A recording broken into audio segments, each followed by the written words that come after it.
persistently continue to exclude members of Kenya National Union of Teachers and used your offices to campaign countrywide and against the union openly, and you have excluded our members from benefiting in the same CBA and locked out all our members from any form of promotional rights, in addition to messaging and consequently blacklisting our members, numbering over 200,000, from benefiting in the CBA duly signed and registered in court, and whose registration certificate has not been revoked.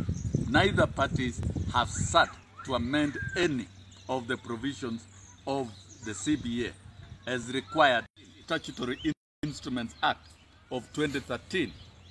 And we've seen the intention to establish the School of Teacher Professional Development by the Teacher Service Commission. That is further contempt of the court ruling, because unless proper regulations governing the teacher professional development, so that it is determined who really will pay, because you cannot design a program that teachers will use their own salaries for capacity building. It's against the standard practice of human resource. The cost of continuous capacity building should be loaded on the employer, and we'll be canvassing this at the regulation stage. You cannot transfer it so that you effect monthly deduction from the payroll and earning of teachers of 500 shillings. The court ordered us to meet and deal with these issues with finality, but you have blatantly refused any meetings with us, and therefore managing teachers out of the Code of Regulations, hence contradicting the provisions of the CBA and denying teachers their rights to promotions and other benefits. Note that the Police Service Commission is executing promotional programs that are elevating all police officers who have graduated with new degrees to a grade called Graduate Non-Commissioned Officers. And these are police officers. If the police service can recognize certificates and academic qualifications, why not TSC? They are also accepting officers with a C+ and below for promotions, as long as there is evidence of breaching. Sections of the police service scheme of service are attached for your understanding, if indeed you are ignorant about it. While the Police Service Commission is recognizing academic credentials of the officers, TSC is abolishing the schemes of services that recognizes new academic qualifications of teachers. Madam CEO, this constitutes an attack on the intellectual rights of teachers and a violation of ILO UNESCO recommendations on the status of teachers of 1966, to which Kenya is a signatory to. And it is very clear, governments must recognize academic credentials of teachers, whether certificates, diplomas, new acquisition of degrees, masters, PhDs. The most eminent educators in this country, the old professors who are masters of education, rose from humble P3, primary 3 teach, and the upward mobility and recognition of academics is not a new thing in Kenya, and it is codified in the Code of Regulations in an equitable and fair manner.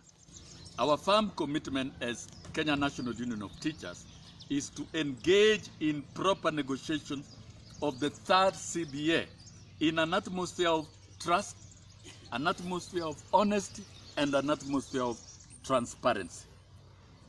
Teacher Service Commission should not put us in a collision course with the government and disrupt the industrial peace in the teaching service by engaging in mischievous and illegal ways of conceiving, negotiating, and implementing the next CBA. We shall not allow you to do that. We have endured your overboard and illegal activities for far too long, and not anymore. We hereby ask you to put your house in order with respect to the 2017-2021 CBA. Reinstate the CBA between NAT and Teacher Service Commission, and immediately and pay all the teachers who have not been paid their benefits in full, convenes meetings to dispense of matters related to 2017-2021 CBA, and properly commence negotiations for 2021-2023 CBA. And also, don't forget, don't tamper with the check-off of Knut. Your job is to implement check-off deductions as per membership transmitted to you through Kenya National Union of Teachers. You have strictly 3 weeks to remedy all this, failure of which the union shall take stern action against you as provided in Article 41 of the Constitution without any further reference to you. Be advised. That correspondence has been copied to Simon Chelugui, Cabinet Secretary Labour, Fred Matiang'i, Interior Cabinet Secretary, George Omore Magoha, CS Education, and we tell Magoha to forget about 4th of January if TSC has not engaged in thorough and proper housekeeping with the union and stop tampering with the teacher salaries. That, get it in black and white. It will be a tall order for you to imagine reopening of schools while these issues are outstanding. How do you expect teachers who have been excluded from a CBA, excluded from promotions, and thousands of teachers who have been locked out of their right to a union, who are supposed to vote and participate in an election from vote of January, to go and gloriously teach in a classroom? It is impossible. And now we have given the clearest warning in advance that do not expect to find teachers ready and ready to resume classes in January with these outstanding issues. There will then be organized action from our end within the provision of Section 41 of the Constitution.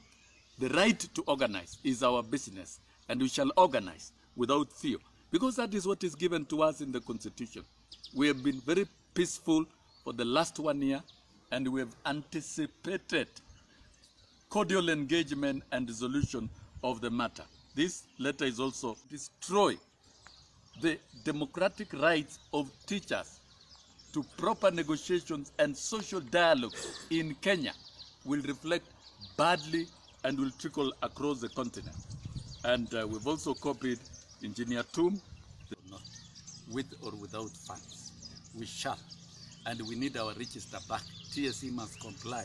They must deduct union dues. You cannot kill a union. Basically, because you know what all these guys are doing is telling NAD leadership, get rid of the Secretary General, then we give you the money. I am not a slave to be exchanged for money. I'm a duly elected leader. And that is wrong. You cannot punish the entire leadership of the union. Cripple the union simply because you've got personal issues with individuals. These are institutions. We must respect whoever is in any office. We don't choose who aids TSC, and we are not interested in selecting one tomorrow, except, of course, selecting our own commissioner as provided for in the BBI. That is what we have recommended, and we have requested that this be captured and be included in part of the surgery of the architecture of constitutional commission.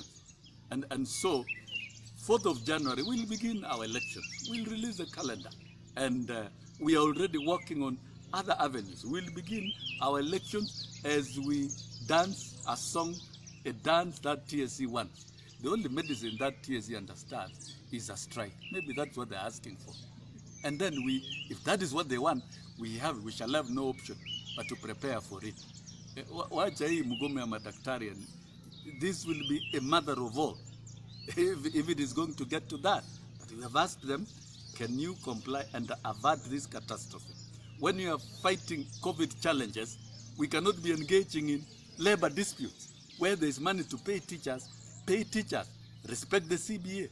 Don't engage in ego wars. That doesn't help.